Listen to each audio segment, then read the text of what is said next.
श्री कृष्ण कहते हैं कि किसी बात पर हम जैसे क्रोधित होते हैं, हम सच का मार्ग छोड़कर अपने लिए प्रयास करने लग जाते हैं। अपने शरीर को स्वस्थ रखना आपका कर्तव्य है, वरना अपने मन को मजबूत और स्पष्ट नहीं रख पाएंगे। सच्चाई को अपनी जमीन बनाएं, सच्चाई को अपना घर बनाएं, क्योंकि दुनिया में इससे बड़ा कोई घर नहीं। ज्यादा बात करने वाले कुछ भी नहीं कर पाते और कुछ करके दिखाने वाले ज्यादा बात करने में यकीन नहीं रखते। अपना मन अच्छे कार्यों को करने में लगाएं, इसे बार बार करें, फिर आप देखेंगे कि आप खुशी से भर जाएंगे। इच्छाओं का कभी अंत नहीं होता। अगर आपकी एक इच्छा पूरी होती है तो दूसरी एक इच्छा तुरंत जन्म ले लेती है। असली समस्या यह है कि आपको लगता है कि कोई काम करने के लिए आपके पास बहुत समय है।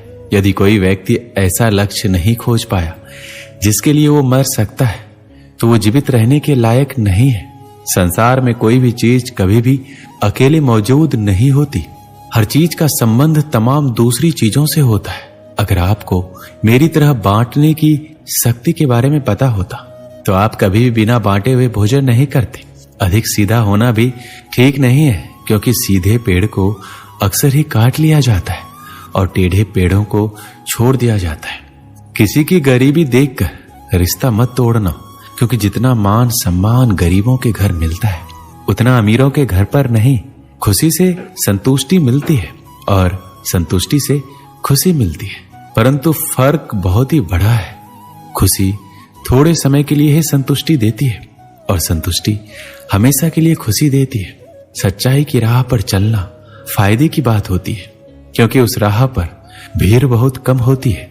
कोहरे से एक अच्छी बात सीखने को मिलती है। जब जीवन में रास्ता ना दिखाई दे रहा हो तो दूर तक देखने की कोशिश व्यर्थ है। एक एक कदम चलते जाओ, रास्ता खुलता जाएगा। इंसान के दुख के दो प्रमुख कारण हैं। पहला, दूसरों से अत्यधिक अपेक्षा करना, और दूसरा, खुद को कम से कम बदलने की कोशिश करना। मैं हमेशा मासूम होने की कोशिश करता हूं, लेकिन ये जिंदगी और समय प्रतिदिन समझदार बनाए जा रही है। हम क्या करते हैं इसका महत्व कम है, किंतु हम किस भाव से करते हैं उसका महत्व बहुत है। मीठी जुबान, अच्छी आदतें, अच्छा व्यवहार और अच्छे लोग हमेशा सम्मानित होते हैं। आप देखते हैं कि ईश्वर सिर्फ उन्हीं लोगों की मदद करता है जो कड़ी मेहनत करते हैं। अवसर और सूर्योदय में एक ही समानता है। देर करने वाले इन्हें हमेशा खो देते हैं। अच्छे व्यवहार का आर्थिक मूल्य भले ही ना हो, लेकिन अच्छा व्यवहार करोड़ों दिलों को खरीदने की ताकत रखता है। मंजिल तक जाने के लिए मनुष्य को सिर्फ दो महान आध्यात्मिक चीजों की आवश्यकता होती है। पहला, दूसरों की गलतियों को भूलना, और दूसरा, अपने अंदर अच्छाई लाना। जीवन में इतना महत्व नहीं रखता कि आप शारीरिक रूप से कितने ताकतवर हैं, जितना कि आप मानसिक रूप से मजबूत हैं। मेहनत वह सुनहरी चाबी है जो बंद भविष्य के दरवाजों को भी खोल देती है। एक दिन तुम जागोगे और पाओगे कि उन चीज को करने के लिए समय नहीं बचा जो तुम हमेशा से करना चाहते थे। इसलिए जो भी करना है अभी कर लो। लोग आपके बारे में क्या सोचते हैं ये उतना महत्वपूर्ण नहीं जितना कि आप अपने बारे में क्या सोचते हो। जिंदगी के किसी मोड़ पर अगर कुछ अहम फैसला करना है तो हमेशा अपने दिल की सुनो। व्यक्ति अपने विचारों से निर्मित एक प्राणी है। वह जो सोचता है वही बन जाता है।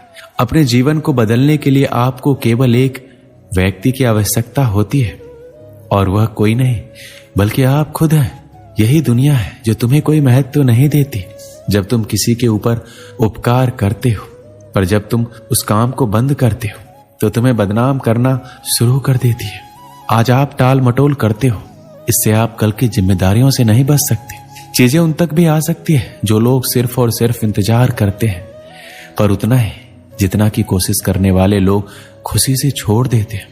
जब इंसान को कोई चीज बिना मेहनत के या आसानी से मिल जाती है तो वह उसका असली कदर नहीं जानता।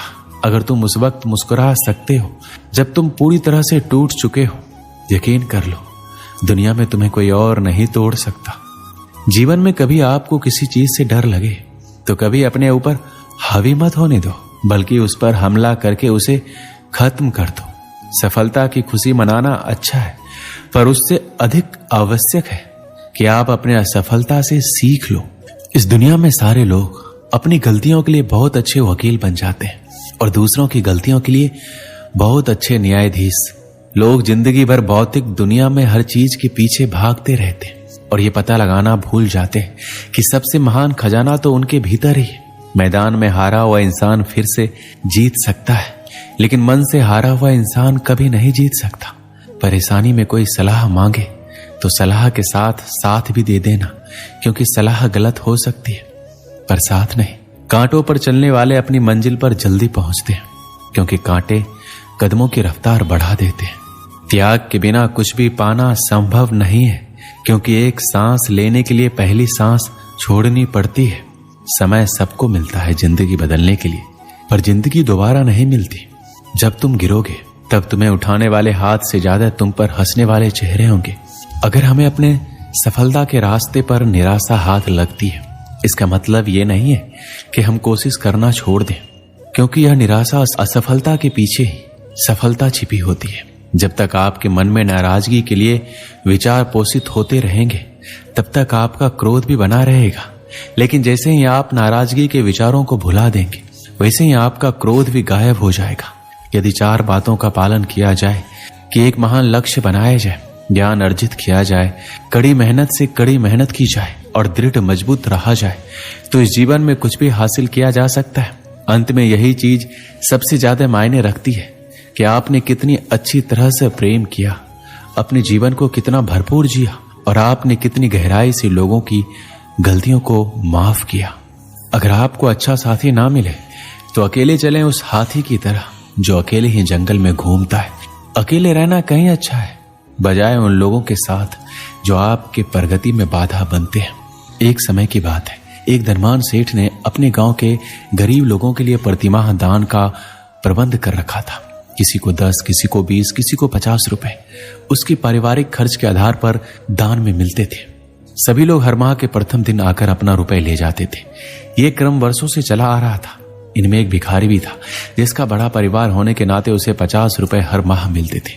वह भिखारी भी हर माह के प्रथम दिन आकर अपने रुपए ले जाता था। एक बार माह की प्रथम तिथि को वह भिखारी रुपए लेने आया। इस बार सेठ के मुनीम ने कहा, भाई हिसाब में थोड़ा फेरबदल हुआ है, अब से तुम्हें 50 रुपए की जगह 25 रुपए ही मिला करेंगे। यह सुनकर वह भिखारी बहुत नाराज हो गया। उसने कहा, क्या मतलब, मुझे तो हमेशा से 50 रुपए मिलते रहे हैं, बिना 50 रुपए लिए मैं यहां से नहीं जाऊंगा। 50 की जगह मात्र 25 रुपए देने का क्या कारण है? मुनीम जी ने कहा, जिन सेठ जी की तरफ से तुम्हें रुपए मिलते हैं, उन सेठ जी की बेटी का विवाह है। उस विवाह में बहुत खर्च होने वाला है। उनकी एक ही बेटी है, लाखों का खर्च है।